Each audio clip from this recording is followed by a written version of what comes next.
Assalamualaikum, salam sejahtera dan selamat kembali semula ke channel Abang. Terima kasih sangat-sangat sudah dengarkan cerita yang Abang nak sampaikan hari ini. Hari ini ada 3 cerita, bukan 2 cerita.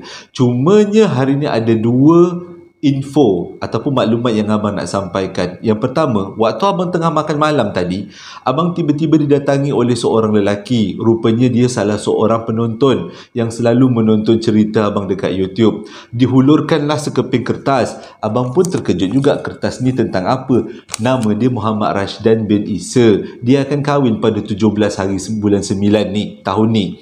Dan dia minta Abang doakan. Jadi jomlah kita sama-sama doakan. Ya Allah ya Tuhanku, moga perkahwinan Muhammad Rashdan bin Isa dengan bakal isterinya akan kekal hingga ke akhir hayat dan disambung kebahagiaannya hingga ke syurga. Diberikan rezeki yang melimpah ruah dan juga anak yang ramai. Amin ya Rabbal Alamin. Dan kita doakan juga moga-moga Rashdan punya urusan perkahwinan, akad nikah dan juga majlis akan berjalan dengan lancar. Amin ya Rabbal Alamin.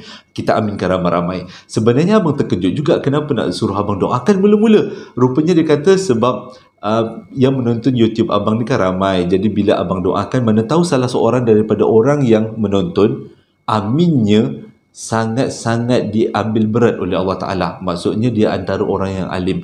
Mana tahu kan, amin ya Rabbal Alamin. Jadi sebelum kita mulakan cerita, kita doa untuk diri sendiri. Moga-moga semua yang menonton cerita pada hari ini diampunkan segala dosanya, dipermudahkan segala urusan, diberikan kesihatan yang baik, diberikan rezeki yang melimpah ruah, diampunkan segala dosanya dan diberikan kebahagiaan dunia dan di akhirat oleh Allah Ta'ala. Amin ya Rabbal Alamin. Itu pengumuman yang pertama. Pengumuman yang kedua ialah sambal lara Abang dicipta oleh seorang sahabat namanya Azizul. Jadi hari ini pada pukul tengah hari tadi, mak kepada Azizul meninggal dunia menghembuskan nafas yang terakhir. Jadi marilah kita sama-sama sedekahkan Al-Fatihah kepada emak sahabat Abang yang ciptakan sambal lara ni.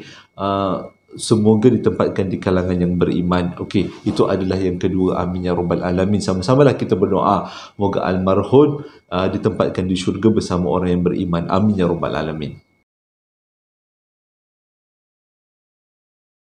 Cerita yang pertama berlaku pada tahun 1962. Kalau dah 1962 ni bagi Abang adalah cerita emas. Yang sampaikan kepada Abang adalah seorang budak lelaki. Ini bukan cerita dia cakap. Ini adalah cerita emak dia. Emak dia pada tahun 1962 sekolah dekat satu sekolah yang sangat terkenal pada waktu tu. Sekolah Tun Fatimah. Kalau sekarang kita tahu sekolah Tun Fatimah antara sekolah yang hebat terletak dekat Johor. Tapi pada tahun 1962, sekolah Tun Fatimah ni terletak dekat Melaka. Jadi dengan kata lain, emak kepada yang bagikan cerita pada Abang ni bersekolah dekat sekolah Tun Fatimah tahun 1962. Abang gunakan dia dengan nama Fatimah. Senang nak ingat kan? Jadi Fatimah bersekolah dekat situ bermula daripada tingkatan 1 sampailah menjejak ke tingkatan 5. Jadi kejadian ni berlaku pada tahun 1962. Waktu tu Fatimah berumur tingkatan 5, berumur 17 tahun. Dan waktu tu dia dilantik menjadi ketua asrama. Jadi pada waktu tu, mengikut ceritanya, sekolah Tun Fatimah ni memang banyak gangguan. Gangguan-gangguan, kadang-kadang budak tak sedar, kadang-kadang ada orang melintas, ada orang minyak, kadang-kadang ada nampak lembaga-lembaga yang makcik rockers ada, gula-gula ada di sekitar sekolah Tun Fatimah. Jadi ini menyebabkan kebanyakan pelajar yang belajar dekat situ memang semuanya dalam keadaan yang tak berapa nak berani. Kalau siapa-siapa yang tak berapa yang kurang tahu, sekolah Tun Fatimah ni bukan sekolah lelaki, itu semua sekolah perempuan. Tak ada pun lelaki dalam tu melainkan daripada cikgu. Dan sekolahnya adalah sekolah asrama penuh. Okey. Jadi dia kata disebabkan budak-budak dalam keadaan yang terlalu takut pada waktu tu sebab banyak kali berlaku gangguan. Nak pergi bilik air takut, nak pergi belajar dekat bilik kelas waktu siang pun takut. Nak buat aktiviti pun rasa macam ragu-ragu. Bila pukul 5 masing-masing dah berterabur balik ke asrama. Sebabnya dah tak berani. Selepas pukul 5, keadaan pada tahun 1962, cuacanya dah macam gelap-gelap jugalah kan. Jadi disebabkan cuaca pun dalam keadaan yang seram-seram, keadaan sekolah pun banyak pokok besar, seram-seram juga. Jadi pukul 5 tu dah dikira masa kritikal. Semua orang kena balik ke asrama masing-masing. Jadi disebabkan tu, ada satu masalah yang dihadapi oleh pihak sekolah, iaitu kebanyakan budak-budak dah tak berani tidur sorang-sorang. Diorang akan rapatkan katil serapat-rapatnya. Jadi dengan kata lain, budak-budak perempuan pada waktu tu yang bersekolah, yang duduk asrama pada waktu tu, semuanya tidur katil merapat satu sama lain. Sebabnya kalau itu sebagai cara untuk diorang mengumpulkan kekuatan, sebab dalam keadaan yang terdesak macam tu kan. Tapi disebabkan dah ramai-ramai rapatkan katil, ini menyebabkan kebanyakan daripada budak-budak yang ada pada waktu tu, daripada tak takut jadi takut. Kalaulah budak-budak tak rapatkan katil, mungkin pihak sekolah akan beranggapan budak-budak ni berani dan boleh menangani perasaan takut masing-masing. Tapi disebabkan perbuatan merapatkan katil tu menyebabkan keseluruhan sekolah nampak macam sangat tertekan dengan banyaknya gangguan. Jadi disebabkan tu pihak sekolah memandang serius benda ni. Ni bukan Tun Fatimah sekarang, ini Tun Fatimah dulu mati yang mengerat kepala. Jadi dia kata pihak sekolah sangat memandang berat benda ni. Sebab merapatkan katil pada waktu tu merupakan satu kesalahan yang agak serius. Sebab memang menjadi undang-undang di asrama, katil tidak boleh dirapatkan. Sebab setiap katil akan diletakkan bersebelahan dengan almari. Dan bila katil dirapatkan, menyebabkan kedudukan almari semua akan berubah. Benda ni telah dibincangkan oleh pihak sekolah dengan ketua pengawas dan juga ketua asrama pada masa yang sama. Fatimah menjadi ketua asrama pada waktu tu. Maksudnya, dalam sekolah tu lebih kurang ada beberapa dom asrama dan Fatimah menjadi ketua keseluruhan dom asrama pada waktu tu. Okey. Ceritanya, bila pihak sekolah dah memandang serius benda ni, pihak sekolah meminta ketua pengawas perempuan, memanglah perempuan, dan ketua asrama untuk selesaikan perkara ni. Jadi pihak sekolah nak mulai hari ini, katanya, semua pelajar tidak boleh merapatkan katil. Mereka perlu meregangkan katil.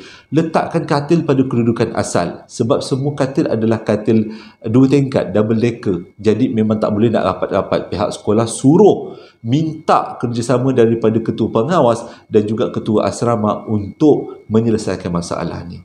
Mula-mula Fatimah cakap, dia ambil endah tak endah je sebab dia tahu kawan-kawan dia yang duduk asrama tu pun kawan-kawan dia juga. Lepas tu junior-junior dia juga. Boleh dikatakan adik-adik angkat, adik-adik, ialah pangkat-pangkat adik kan. Dia tahu perasaan dia orang ni semua dalam keadaan ketakutan. Jadi pada mulanya Fatimah anggap arahan daripada pihak sekolah tu adalah satu benda yang boleh diabaikan. Tak kisahlah, kita tak payah ikut peraturan sekolah. Begitu juga dengan ketua pengawas. Ketua pengawas pun bersetuju dengan Fatimah sebagai ketua asrama kan. Jadi kata memang kita boleh faham perasaan budak-budak yang dalam keadaan ketakutan. Mereka terpaksa cari sesuatu untuk memberikan mereka kekuatan dalaman. Dengan merapatkan katil adalah salah satu cara untuk mendapatkan kekuatan dalaman. Tapi walaupun pihak sekolah marah. Tapi selepas satu teguran pihak sekolah buat pada Fatimah, minta Fatimah tegur budak-budak dalam asrama, Fatimah buat tak tahu. Kali kedua, Fatimah buat tak tahu. Kali ketiga, Fatimah dipanggil ke bilik pengetua.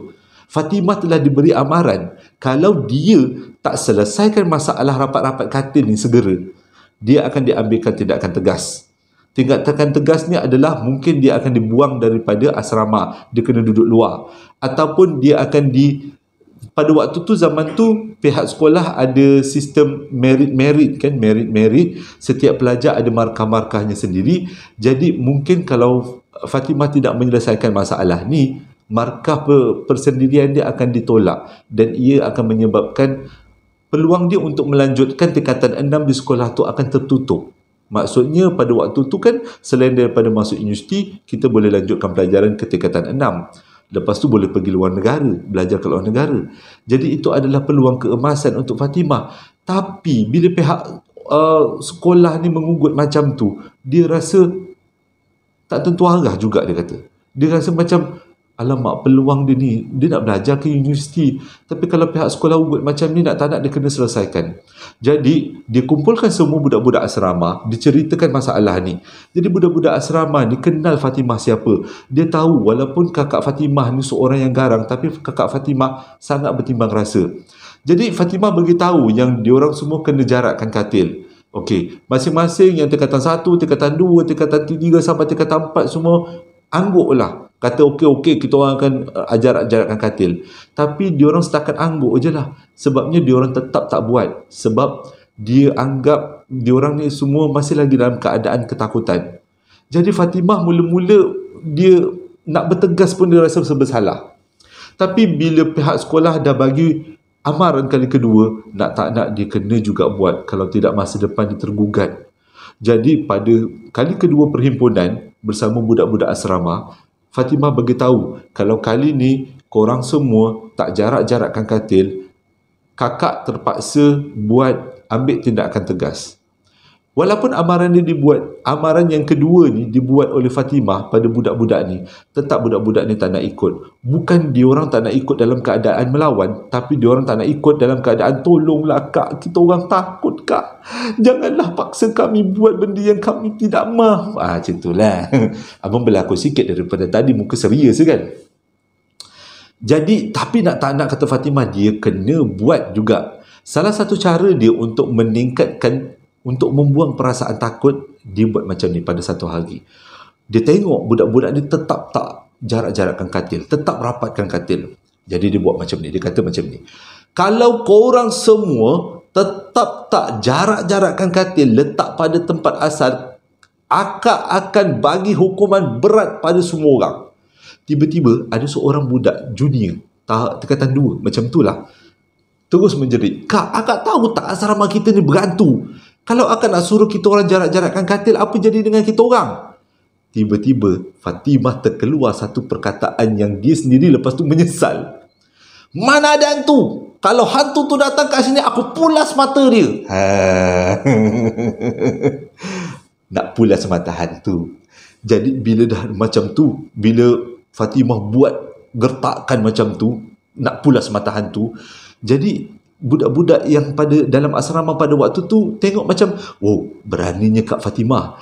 Jadi diorang ambil semangat yang ada pada Fatimah ni, diorang ikut apa arahan Fatimah, diorang jarak-jarakkan katil. Jadi katil tu diletakkan secara jarak-jarak seperti asal. Dan bila pihak sekolah cek, alhamdulillah Fatimah diberi pujian. Begitu juga dengan ketua asrama, ketua pengawas diberi pujian. Sebab dapat menyelesaikan masalah ni dengan baik. Semua budak-budak letak katil di tempat asal. Tapi kebahagiaan yang dialami oleh Fatimah tak kekal lama. Malam tu, waktu Fatimah tengah tidur, tengah malam, waktu semua orang budak tengah tidur, tiba-tiba Fatimah rasa sakit perut. Bila dia buka mata, ada satu lembaga warna hitam berdiri atas perut dia sambil menghinjak-hinjak. Waktu tu Fatimah tak boleh nak buat apa. Dia rasa seperti seluruh badan dia dah kena kunci. Jadi dia tak ingat nak baca surah apa. Dia rasa dia tak tahu nak buat apa. Dia cuma memandang makhluk tu. Dan dalam hati dia cuma berkata, ya Allah, ya Tuhanku, tolonglah aku. Agaknya makhluk tu tahu. Makhluk tu jawab macam ni. Aku dengar siang tadi ada orang nak pulas mataku. Betul ke? Sekarang kenapa tak nak pulas? Dia cakap macam tu. Berderau darah Fatimah. Nampaknya benda tu dengar apa yang Fatimah jeritkan siang tadi. Waktu tu dia gelak-gelak, benda tu gelak-gelak. Dan Fatimah cuba untuk bangun dengan baca Allahu Akbar, Allahu Akbar, Allahu Akbar banyak kali. Dia cuba untuk bangun. Tapi dia tak berjaya. Pada masa yang sama, Fatimah tak perasan. Rupanya dalam bilik tu ada beberapa orang budak yang dengar Fatimah cuba meronta-ronta. Dan diorang bangun. Diorang bangun, dia tengok kelakuan Fatimah. Pada waktu tu Fatimah cuba bangun. Sebab badan Fatimah ni seorang atlet pada masa yang sama. Dan dia cuba bangun, dia tolak, dia panggil Allahu Akbar, Allahu Akbar. Budak-budak tu dengar. Akhirnya, lembaga yang ada dekat perut tu hilang. Bila lembaga tu hilang dan Fatimah dapat bangun, bila Fatimah dapat bangun, dia menjerit Allahu Akbar, Alhamdulillah. Dah satu dom terbangun. sebabkan jeritan Fatimah tadi. Jadi semua orang terbangun, semua orang bertanya dengan kenapa Fatimah tiba-tiba bertindak macam tu. Diorang semua boleh agak sebenarnya Fatimah telah diganggu oleh sesuatu, tapi Fatimah tak nak bongkar rahsia. Fatimah tetap juga cakap tak ada apa-apa, dia sebenarnya sesak nafas. Tapi Fatimah simpan benda Allah ni. Malam tu Fatimah buat solat. Terus dia buat solat, ambil sembahyang, solat, minta mohon pertolongan pada Allah Ta'ala. Alhamdulillah, sepanjang malam dan selepas-lepas tu tidak ada lagi gangguan. Sebab mungkin Fatimah kata dia waktu dia kena hinjak perut oleh makhluk tu dia berinteraksi dengan makhluk tu, dia cakap dengan makhluk tu, tolonglah jangan ganggu kami anak-anak yang sedang bersekolah dekat sini. Dan benda tu seolah-olah bersetuju, dan sejak daripada tu memang tak ada lagi gangguan. Budak-budak walaupun jarak katil-katil ni dijarakkan, tapi diorang sama-sama hatinya bertaut satu sama lain, semangatnya bertaut satu sama lain, buatkan benda tu tak ada lagi gangguan. Alhamdulillah. Dan rahsia Fatimah dihenjak perutnya dengan makhluk bertubuh gelap disimpan sampailah sekarang. Dan sekarang Fatimah berumur 70 lebih tahun. Cerita ni waktu dia berumur 17 tahun. Diceritakan kepada anak dia dan anak dia ceritakan pada abang. Abang cuma pengajaran dekat sini adalah walaupun kita dalam keadaan yang takut, tapi kadang-kadang kita perlu buat berani. Dan pada masa yang sama, kalau kita terlalu bukan bongkak tapi terlepas cakap, kadang-kadang kita akan dapat pengajaran yang kita tak sangka. Tamat cerita yang pertama. 16 minit. Cerita kedua disampaikan oleh seorang lelaki namanya Syukri, bukan nama sebenar. Berlaku pada tahun 1950-an. Cerita kali ini adalah cerita emas. Kisah Syukri. Tapi cerita ni bukanlah Syukri yang alami. Yang alami ceritanya adalah abang dia. Dan abang dia masih lagi hidup sampai sekarang. Kisahnya berlaku pada tahun 1950-an. Kalau tak silap abang, dekat satu daerah di Muar, Johor. Kisah orang Muar. Kisah dia macam ni. Syukri cakap pada waktu tu dia masih lagi kecil. Dia ingat-ingat lupa tentang peristiwa ni. Tapi peristiwa ni menjadi buah mulut keluarga dia orang sampailah sekarang. Sebabnya ia berkenaan dengan patukan seekor ular. Pada tahun 1950-an, abang dia waktu tu lebih kurang sekolah menengah lah. Masih sekolah menengah, awal menengah lah. Tingkatan 1 lah lebih kurang. Dia kata dia ada abang. Abang dia masih lagi tingkatan 1. Pada satu hari, abang dia telah menolong keluarga untuk mencari sayur di kebun dekat kawasan daerah Muar tu. Abang rasa macam cerita ni berlaku dekat Parit ke kat Serong. Lebih kurang macam tu lah. Kita sambung cerita. Jadi waktu tu abang dia tolong keluarga untuk cari sayur. Tengah-tengah abang dia cari sayur, abang dia telah dipatuk oleh seekor ular. Ular tedung selah pula tu. Pada waktu tu kan hospital, bukanlah kita tak percaya hospital pada waktu tu, tapi kepercayaan orang lebih kepada bomoh-bomohan. Jadi bila abang dia dipatuk ular, abang dia pengsan dalam keadaan yang lemah, telah dibawa balik rumah oleh beberapa orang kawan abang dia. Dan bila abang dia sampai dekat rumah, keadaan abang dia sangat tidak mengizinkan. Dalam keadaan yang sangat lemah selepas dipatuk oleh ular. Tindakan cemas, pertolongan cemas yang diorang buat pada waktu tu adalah mengikat kaki abang dia supaya darah tidak mengalir sampai ke jantung. Itu adalah pertolongan cemas yang diorang terfikir pada waktu tu. Pertolongan cemas yang kedua yang diorang terfikir adalah panggil bomoh. Jadi bila bomoh dipanggil, bomoh ni katanya dekat kawasan Muar pada tahun tu sangat terkenal sebab dia boleh mengubat banyak penyakit, terutama penyakit-penyakit yang berkaitan dengan alam sebelah. Bercakap dengan jin, halau jin, panggil jin. Memang bomoh tu memang pakar now lah. Sepakar-pakarnya katanya. Ilmunya sangat tinggi. Jadi dialah dipanggil untuk mengubati abang dia. Bila bomoh tu dipanggil ke rumah keluarga ni, bomoh tu sebelum mengubat dia telah meletakkan syarat. Syaratnya, kalau aku nak ubat anak engkau kena bayar aku RM50. Pada waktu tu RM50 bukan sikit, banyak. Mungkin sekarang ni lebih kurang 300-400 jugalah kot agaknya. Jadi demi untuk menyelamatkan si anak ni, abang ni, keluarga bersetuju untuk bayar RM50. Dan mereka akan bayar RM50 secara ansuran demi untuk selamatkan anak, pengorbanan mak ayah. Dan bila persetujuan tu dibuat, akhirnya bomoh tu mulalah upacara dia. Bila dia mulakan upacara dia, dia panggil, seolah-olah dia panggil semua jenis ular. Dia panggil ular yang mematuk si abang ni tadi. Jadi memang satu cerita yang sangat mengejutkan pada kisah dekat Muar pada tahun 50-an. Waktu bomoh tu panggil ular, dah dijadikan takdir Allah Ta'ala kan. Semua ular, baik kecil baik besar, baik ular tedung selak ataupun ular kapak, semua datang di kepekarangan rumah untuk setelah dipanggil oleh si bomoh tadi. Jadi bila ular tu sampai semua, jadi kecoh. Sebab waktu tu orang kampung semua ada. Kecoh. Memang kampung tu jadi kecoh. Banyak ular yang datang dari pelbagai sudut. Jadi waktu tu bomoh tu menyeru, siapa yang patut abang ni, budak ni, sila tampil ke depan. Jadi ada seekor ular tedung selau warna kuning tampil ke depan, dan bomoh tu cakap lagi, kalau engkau nak selamat, kau sedut balik bisa yang ada dekat kaki budak ni. Jadi ular tu pun pergi dekat kaki si abang tadi, dia sedutlah bisa si abang ni tadi. Jadi bila dah sedut bisa si abang, ular-ular lain pun pergi. Jadi ular tu yang tinggal, yang menyedut bisa tu, dia berguling-guling. Takkan ular berguling, maksudnya melingkar-lingkar, seolah-olah dia ke bisa selepas menyedut bisanya sendiri. Dan tak lama lepas tu ular tu dihalau masuk ke dalam hutan, tidak dibunuh. Pelik juga, kenapa ular tu tak dibunuh, padahal ular tu telah memberi kebahayaan kepada orang kan. Jadi bomoh tu beritahu macam ni, itu adalah makhluk Allah, makhluk Allah Ta'ala, kita tak boleh bunuh sebarang. Bersyukurlah dia munculkan diri untuk sedut bisa. Dan sejak daripada tu, si abang hidup bahagia. Hidup bahagia. Si abang hidup elok je, tak ada masalah. Okey. Semuanya berjalan berjalan lancar.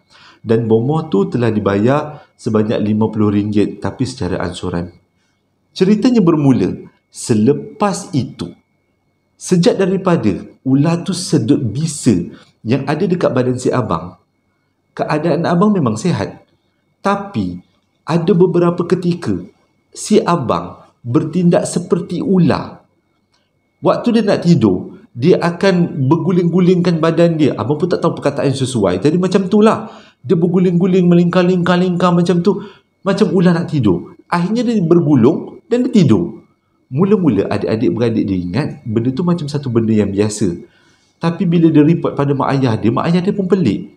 Kenapa si abang ni berbelit-belitkan badan sewaktu nak tidur? Itu yang pertama. Yang kedua, ada kalanya bila abang tu bercakap, dia akan banyak S, seolah-olah macam bunyi suara ular. Macam tu lah lebih kurang. Pelik. Memang menjadi kepelikan satu keluarga ni. Walaupun abang tu sihat, bila ditanya, abang sedar tak apa yang abang buat? Abang tu kata, abang okey, tak ada apa-apa. Lepas tu bila mak dia tanya, abang tahu tak abang bertindak macam ular?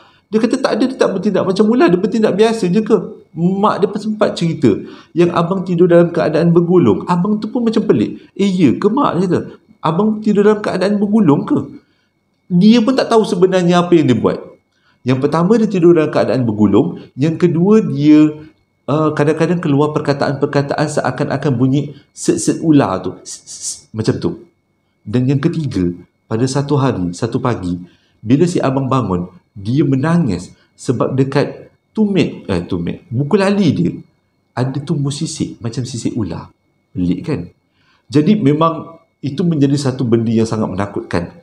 Takkanlah si abang nak bertukar jadi ular. Jadi tanpa berlengah-lengah, mak ayah si abang panggil seorang ustaz untuk datang ke rumah. Bukanlah ustaz pada waktu tu, dipanggil kiai untuk datang ke rumah tengok keadaan abang. Selepas si ustaz ni, kiai ni tadi, dia baca doa, dia buat semayang hajat sikit, dia cubalah menyelidik apa sebenarnya punca si abang jadi macam ni. Akhirnya ditemui jawapannya. Jawapannya adalah sangat plot twist. Bomoh. Si siapa tadi? Imam, bukan kiai. Si kiai tu cakap, dia tanya, sebelum ni ada tak berlaku apa-apa peristiwa? Jadi mak ayah pun berceritalah, si abang kena patuk dengan ular. Lepas tu dia orang panggil bomoh ular. Dan bomoh tu si kiai ni pun kenal lah. Kiai kenal. Oh yang tu pakcik tu dia kata. Lepas tu kiai tu cakap macam ni, sebenarnya bomoh tu bukan mengubat, tapi bomoh tu meletakkan jin pada si abang dengan tujuan jin tu akan membuatkan si abang jadi makin teruk. Dan bila si abang jadi makin teruk, dengan harapan emak ayah akan panggil semula si bomoh untuk datang berubat semula. Dengan kata lain, ini adalah prospek untuk mendapat keuntungan. Jahat bos ni, bomoh ni. Macam itulah yang kiai itu beritahu, berdasarkan kepada dia solat hajat dan interaksi dia dengan jin yang ada dalam badan abang. Jadi pada waktu tu mak ayah rasa risau kalau si anak ni, si abang ni tak boleh diubat. Tapi kiai itu cakap memang boleh, kita boleh doa kepada Allah Ta'ala untuk diubati. Dan kiai itu buat beberapa proses pengubatan, termasuk mandikan abang, letakkan satu macam akar kayu di kaki abang, dan juga buat solat hajat. Abang juga diajar beberapa zikir untuk memisahkan dia dengan jin yang diletakkan oleh si bomoh tadi. Dan bila semuanya selamat, di akhirnya abang tu betul-betul sihat walafiat. Sekarang, sampai sekarang pun pakcik tu sihat lagi. Okey, beranak bercucu bercicit dah. Sihat je pakcik tu, bercucu. Apa yang terjadi dengan bomoh tu? Bomoh tu jadi gaduh dengan si kiai. Katanya kiai ni buat fitnah. Dan sebabnya kes ni mendapat, semua orang tahu tentang kes ni. Semua orang tahu tentang kejadian ni, dan sejak daripada tu tak ramai orang nak ambil bomoh ni untuk sebagai pengubatan alternatif. Sebab orang takut kalau ambil bomoh ni, dan bomoh ni akan letak hantu dekat dia, dan kita akan berulang balik berubat dengan dia. Banyaklah duit habis. Jadi bomoh ni sejak daripada tu dia pindah ke daerah lain, hilang macam tu aja, dan tak duduk dekat Muar. Dan bomoh ni memang tak ada anak bini, dia memang lone ranger. Jadi ceritanya tamat dekat sini. Hati-hati kalau nak cari bomoh.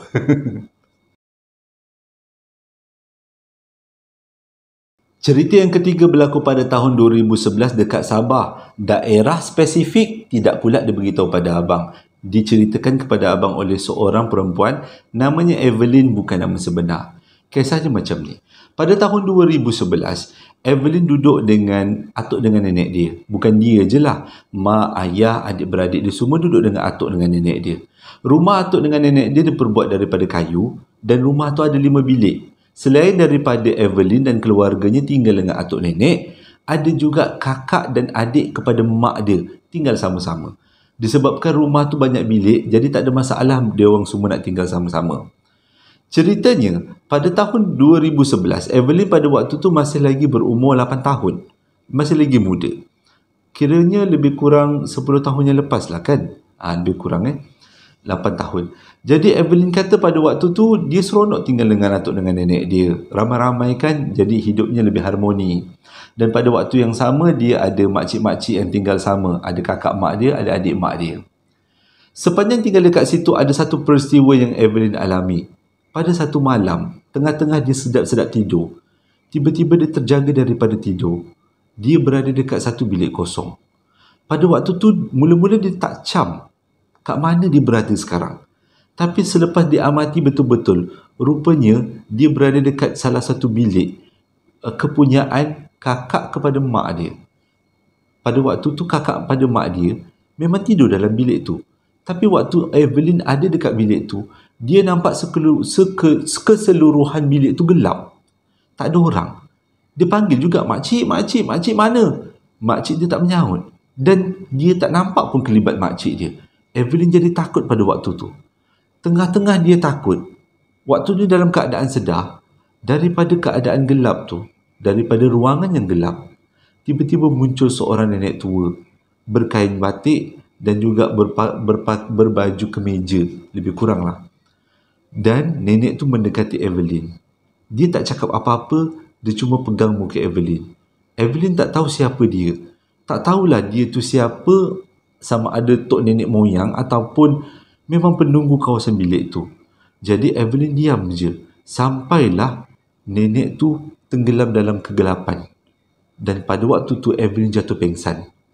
Sedar-sedar je Evelyn telah dikejutkan oleh mak ayah dia.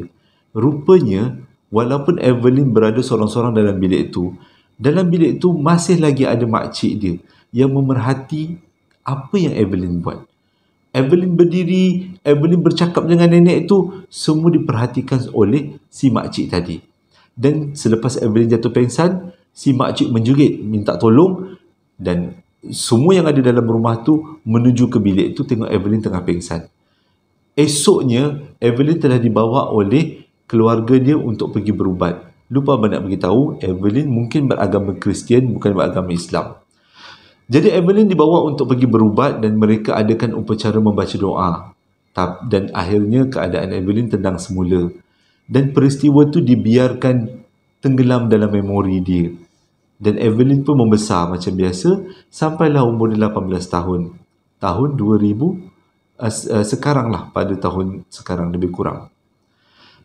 Evelyn dapat sambung belajar dekat Semenanjung, dan waktu cuti universiti saja, Evelyn akan balik semula ke Sabah untuk jenguk atuk dengan nenek dia dan juga mak ayah dia dan makcik-makcik dia. Sewaktu berkumpul dekat rumah atuk dia ni, pada satu cuti semester dia balik, dia berkumpul lah dekat rumah atuk nenek dia ni dengan semua makcik-makcik dia. Tiba-tiba keluarlah satu cerita tentang satu bilik misteri yang ada dekat rumah nenek atuk dia. Mengikut cerita makcik dia, bilik tu memang sangat misteri. Sebabnya, sejak daripada dulu, semua orang akan berjumpa dengan nenek tua yang tinggal dalam bilik tu. Semua ahli keluarga tak tahu siapakah nenek tua tu. Jadi, bila Evelyn dengar cerita tu, dia rasa terkejut. Sebabnya dia tak pernah cerita dekat siapa-siapa apa yang dia alami pada malam tu. Tapi dia tak sangka, rupanya makcik-makcik dia pernah mengalami benda yang sama, iaitu berjumpa dengan seorang nenek yang ada kononnya menjaga bilik tu. Jadi kesimpulan yang diorang buat pada waktu tu adalah, bilik tu tidak misteri, tapi mungkin di bawah bilik tu, di bawah tanah di bilik tu, tersimpan kubur lama mungkin, ataupun dulunya menjadi titik pertemuan alam sebelah agaknya. Tak ada jawapan khusus diorang dapat. Tapi peristiwa berjumpa dengan nenek tu bukan dialami oleh Evelyn saja, tapi semua makcik-makcik dia pernah alami, termasuk mak dia. Jadi sewaktu Evelyn pengsan pada tahun 2011, diorang dah boleh agak sebenarnya Evelyn berjumpa dengan nenek tua. Dan sekarang rumah kampung, rumah atuk dengan nenek Evelyn dah pun diruntuhkan. Sebabnya rumah tu didirikan atas tanah orang, bukan tanah Evelyn. Dan atuk dengan nenek dia dah buat rumah yang lain, yang lebih bagus, lebih cantik, di tanah yang mereka jual. Di tanah yang mereka beli. Dan sejak daripada itu tak ada lagi peristiwa. Perjumpaan dengan makhluk alam sebelah, walaupun nampak ringan, tapi selalu menjadi kenangan untuk kita ingati. Sama macam Evelyn, walaupun nenek tua tu tak buat apa-apa pada dia, tapi pertama kali berjumpa dengan nenek tu, peristiwa tu terus terpahat dalam kepala dia sampai sekarang, menjadi salah satu pengalaman.